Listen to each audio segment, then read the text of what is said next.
negeri-negeri Melayu ni sebelum pembentukan Malayan Union berada di bawah pentadbiran sendiri, tidak terikat di antara satu sama lain, atau lebih tepat tidak ada satu pentadbiran pusat sebagaimana dalam konteks pemerintahan hari ini. Atas dasar inilah menyebabkan British mahu menggabungkan semua negeri-negeri Melayu itu di bawah satu pentadbirannya. Dari satu sudut, sebenarnya British sangat bimbang dengan syarat perjanjian di antara British bersama dengan Raja-Raja Melayu ni. Sebabnya negeri-negeri Melayu ni hanya sekadar bawah naungan British, bukannya negeri yang diperintah secara langsung oleh British. Banyak sekali rancangan dan cadangan British tidak dapat dilaksanakan kerana ditolak oleh Raja-Raja Melayu. British ni sendiri sebenarnya memiliki cita-cita besarnya di negeri Tanah Melayu ni. Seringkali British mencari jalan untuk memerangkap Raja-Raja Melayu dan menggunakan berbagai alasan, bermula dengan pembangunan infrastruktur, namun ianya lebih memihak kepada Raja-Raja Melayu. Sehinggalah British menggunakan alasan pertahanan untuk seluruh Tanah Melayu mesti diselaraskan. Keadaan negeri-negeri yang terpisah pentadbiran di antara satu negeri dengan satu negeri benar-benar menyukarkan untuk pemerintah Inggeris dalam melaksanakan program-programnya di Tanah Melayu. British akhirnya menggunakan kesukaran dalam aspek pertahanan dan keselamatan Tanah Melayu sekiranya negeri-negeri di Tanah Melayu ini diserang musuh. Alasan pertahanan inilah yang diketengahkan oleh British untuk membentuk Malayan Union pada tahun 1945.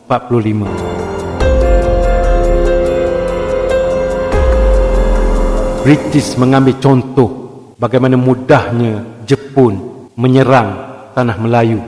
Sebabnya negeri-negeri Melayu yang terpisah politiknya, pemerintahannya amat menyukarkan dalam persediaan aspek pertahanan dan keselamatan apabila diserang musuh.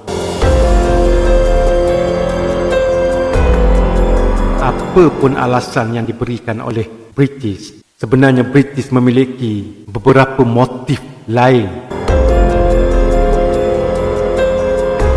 Motif utama kerajaan England untuk menggabungkan seluruh negeri-negeri di Tanah Melayu di bawah satu bendera, iaitu Malayan Union. Antara motif utama adalah mencanangkan Malayan Union ni kononnya sebagai persediaan Tanah Melayu memerintah sendiri apabila merdeka nanti. Tapi sebenarnya dengan Malayan Union inilah pemerintahan Tanah Melayu itu tetap berada di bawah telunjuk British. Kedua, British sebenarnya ingin memberi taraf setiap negeri-negeri yang berada di Tanah Melayu sebagai tanah jajahan British yang khusus. Ini sudah tentu untuk menguntungkan British dalam usaha mengaut hasil bumi yang ada di setiap negeri di Tanah Melayu. Kononnya ingin mengawal pengeluaran hasil bumi di negeri-negeri dalam Tanah Melayu ini. Namun yang sebenarnya British ingin memonopoli konsesi syarikat British. Sumber ekonomi yang perlu diselaraskan adalah diselaraskan kepada syarikat-syarikat British.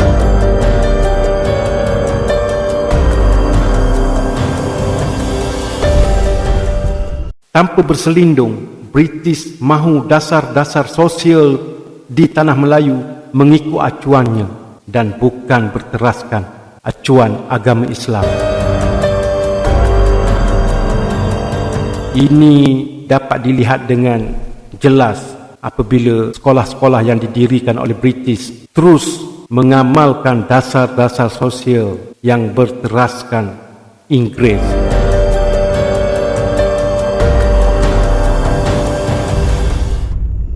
Dan kelima, tidak lain tidak bukan, semua penjajah yang hadir ke negeri jajahannya membawa konsep gold, glory and gospel. Saya pergi satu persatu. Gold ataupun emas, laluan perdagangan darat dan laut di Asia akan berpusat di tanah Melayu yang diselaraskan oleh pentadbiran British. Glory, British ingin membuktikan dia lebih berjaya dari pesaing-pesaing lain dari negara Eropah.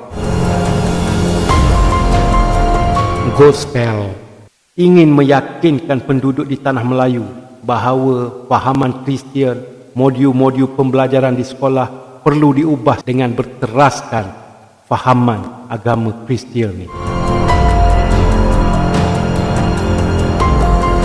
5 motif utama British ini benar-benar menakutkan orang-orang Melayu di tanah Melayu pada ketika itu. Selepas pendudukan Jepun di tanah Melayu, sebenarnya tanggapan British kepada orang-orang Melayu sudah berubah sepenuhnya. British cukup meluap dengan pemimpin-pemimpin Melayu ataupun raja-raja Melayu, juga kepada orang-orang Melayu. Sebabnya, golongan Melayu inilah yang begitu menyokong kehadiran Jepun di tanah Melayu.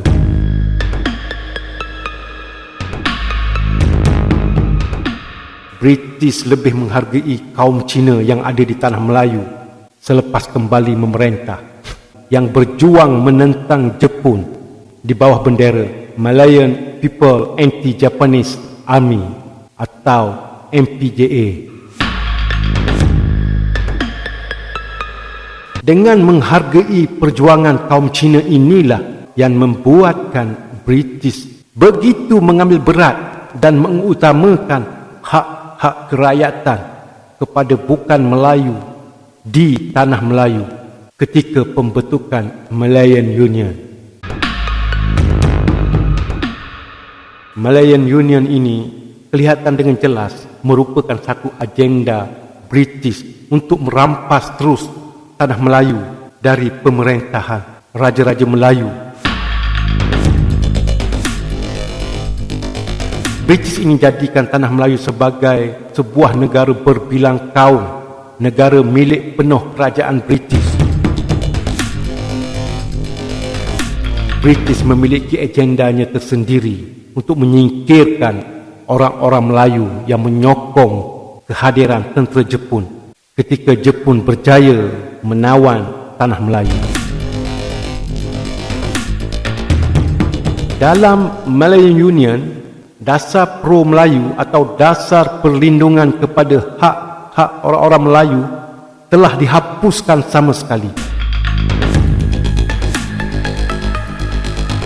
Manakala semua kuasa raja-raja Melayu di seluruh negeri tanah Melayu juga telah ditarik dan semua kuasa raja-raja Melayu itu dihimpunkan ke tangan seorang Governor General, termasuk hal-hal agama Islam dan adat resam Melayu. Jika melihat perbalahan atau tekanan sekutu Amerika Syarikat yang semakin berkuasa di dunia ketika itu, ternyata tanah Melayu ini mungkin disediakan oleh British sebagai sebuah negara kolonial British untuk mengimbangi kuasa Amerika Syarikat yang ketika itu sudah mula masuk ke Filipina.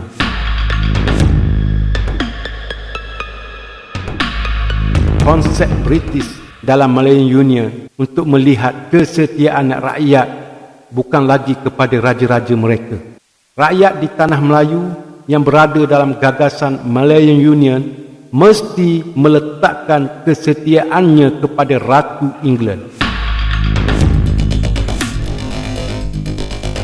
British sangat yakin dengan konsep ini semua rakyat dalam gagasan Malayan Union akan memberi kesetiaan hanya kepada Ratu England dan bukan lagi kepada raja-raja mereka. Maka dengan ini mudahlah British membentuk sebuah pemerintahan bercirikan sebuah negara moden untuk seluruh negeri-negeri di tanah Melayu. British silap percaturan dengan melaungkan slogan Malayan Union, dengan melaungkan kesetiaan hanya kepada Ratu England.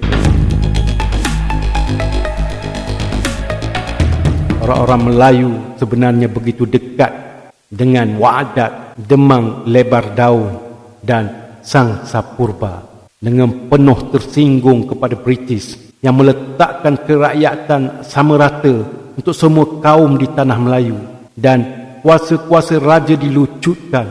Maka meletuslah perarakan orang-orang Melayu mula menentang Malayan Union.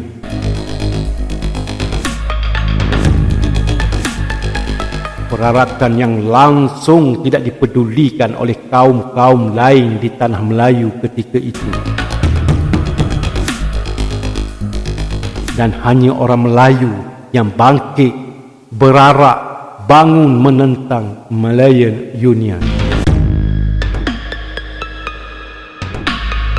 Siapa wira orang-orang Melayu ketika itu? Apa yang diperkatakan dalam Wa'adat Sang Sapurba dan Demang Lebar Daun sehingga orang Melayu menentang penuh British? Tunggu, akan dibawa cerita ini untuk episod-episod akan datang. Sebelum ditamatkan cerita ini, satu ingatan kepada orang-orang Melayu pada hari ini. Kita kena berterima kasih kepada pejuang-pejuang Melayu yang bangkit menentang dan menggagalkan pembentukan Malayan Union. Jika Malayan Union berjaya dilaksanakan, agak-agak siapa Melayu di tanah Melayu pada hari ini? Boleh komen di bawah. Jangan lupa tekan button subscribe dan kongsikan cerita ini. Sekian, terima kasih.